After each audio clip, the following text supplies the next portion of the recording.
I think he can be special. It's a lot going on for him right now. This is a different ball game, and with Bill's defense, there's a lot of moving parts out there. So it's just got to settle down, and I think he'll be all right.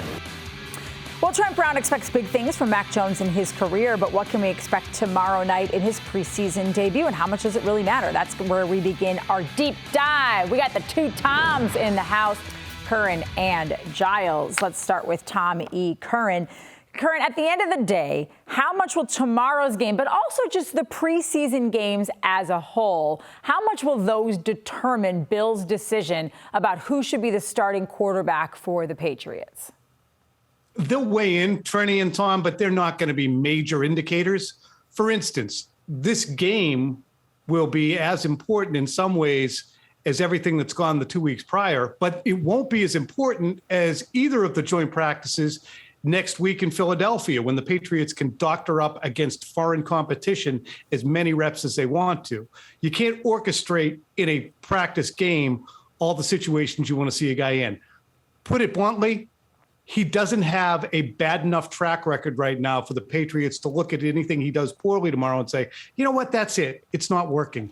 That would be the aberration if Mac Jones doesn't play well.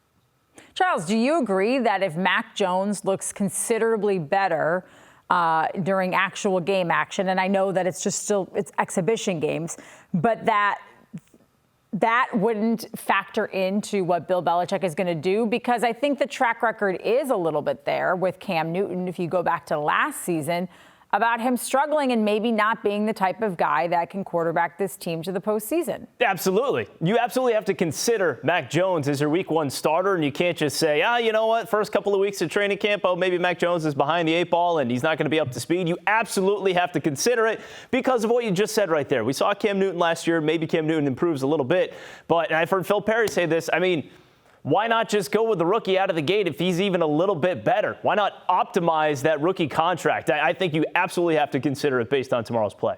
Hey, Kurt, I know you've come back a lot in your argument for why Cam Newton. I know you sort of feel that they've been even so far in camp, but that with Cam, you always say maybe the throwing numbers weren't there, but we can't ever discount what he did as a running quarterback.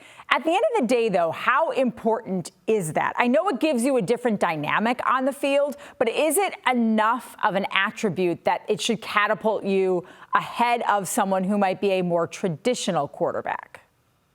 In and of itself, no. If both of these guys were coming out of college and Cam Newton was established, even 2 years out of college, Cam Newton, and he was established as a gifted runner who could make plays with his feet and be a threat to the defense that way, it wouldn't matter. He's been in the league since 2011. He's played in Super Bowls. He's played in playoff games. He's won an MVP.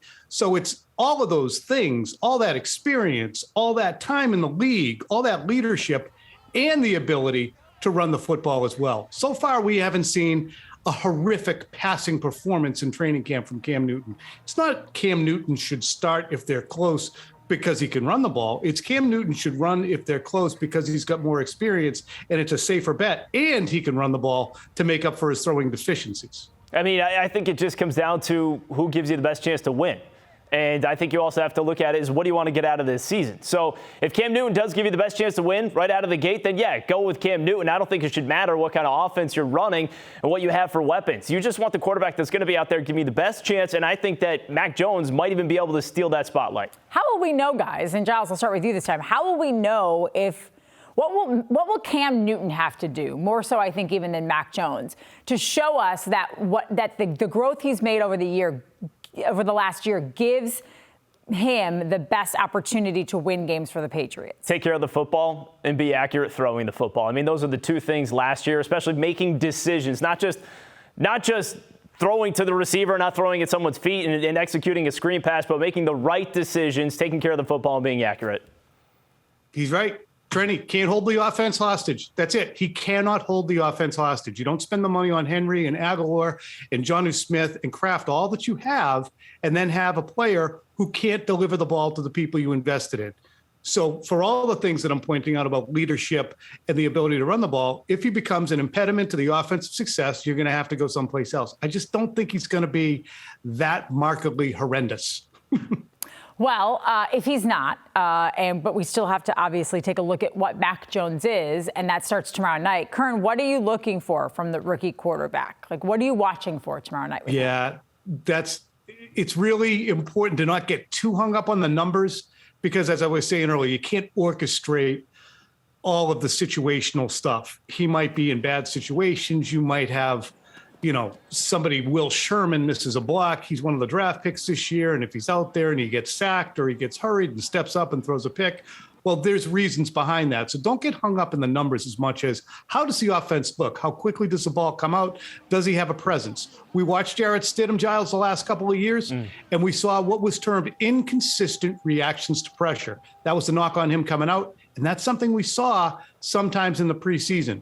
Let's look at what the reactions are and the speed of the offense with Mac Jones. And I think he's going to be in some challenging situations with probably a lot of second stringers, a lot of backups out on the field. So I want to see poise and I want to see confidence from Mac Jones.